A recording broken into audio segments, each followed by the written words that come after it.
మేము కామన్ గా చూసే క్వశ్చన్ ఏంటంటే మేము కిడ్నీ స్టోన్స్ ట్రీట్మెంట్ అప్పుడు నీళ్ళు ఎక్కువ తాగాలని చెప్తాం.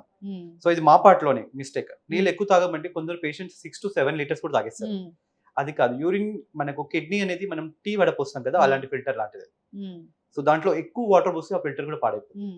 So 2 to 3 litres max. So 3 litres అనేది మ్యాక్స్ అండి. బాడీకి అంతకంటే ఎక్కువ వాటర్ అవసరం లేదు. అంతకంటే ఎక్కువ వాటర్ తీసుకున్నా అది కూడా ఒక జబ్బే, వాటర్ ఇంటాక్సికేషన్ అంటాం అనమాట. ఆ బాడీలో వాటర్ స్టోర్ అయిపోతుంటది. సో ఇప్పుడు మీరు డయాలసిస్ పేషెంట్ లో కూడా వాటర్ ఎంత స్టోర్ అవ్వడానికి రీజన్ ఏంటి, నార్మల్ గా బయటకు వెళ్ళదు ఆ వాటర్. సో ఎక్కడెక్కడ స్పేస్ ఉంటుంది, లంగ్స్ లో, అబ్డామిన్ లో, లిమ్స్ లో ఆ వాటర్ అంతా కలెక్ట్ అయిపోయి ప్రాబ్లం అవుతుంది. సో నార్మల్లీ 2 to 3 లీటర్స్ సరిపోతుంది. అండ్ యూరిన్ కలర్, చాలా మంది అనుకుంటారు యూరిన్ ఎల్లో కలర్ వస్తుందండి.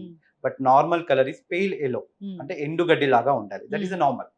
సో అంతకంటే తక్కువ వచ్చేసేసి సివియర్ ఎల్లో కానీ ఆరెంజ్ కలర్ కానీ వస్తుంది అంటే కాన్సన్ట్రేటెడ్ యూరిన్, అంటే ఎటువంటి ప్రాబ్లం లేకున్నా కానీ కాన్సన్ట్రేటెడ్ యూరిన్ అంటే మీరు వాటర్ తాగాలి అని. వాటర్ చాలా క్లియర్ గా వస్తుంది అంటే ఓవర్ హైడ్రేషన్ అది.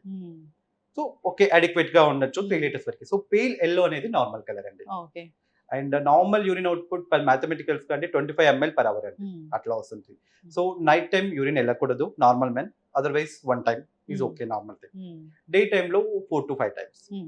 బట్ మనకి ఎప్పుడైనా యూరినరీ ఇష్యూస్ ఉన్నప్పుడు దాన్ని మోస్ట్ కామన్ ఫ్రీక్వెన్సీ అంటాం. అంటే మన నార్మల్ వర్క్ అవర్స్ డిస్టర్బ్ అయ్యేలాగా తెలుస్తుంటుంది. సో మన బాడీ సైన్ చెప్తుంటుంది అనమాట. సో దట్ కూడా మనకు తెలిసిపోతుంటుంది మనం ఎక్కువ యూరిన్ పోతున్నామని. ఎవ్రీ ఇండివిజువల్ వాళ్ళకే అర్థం అయిపోతుంది.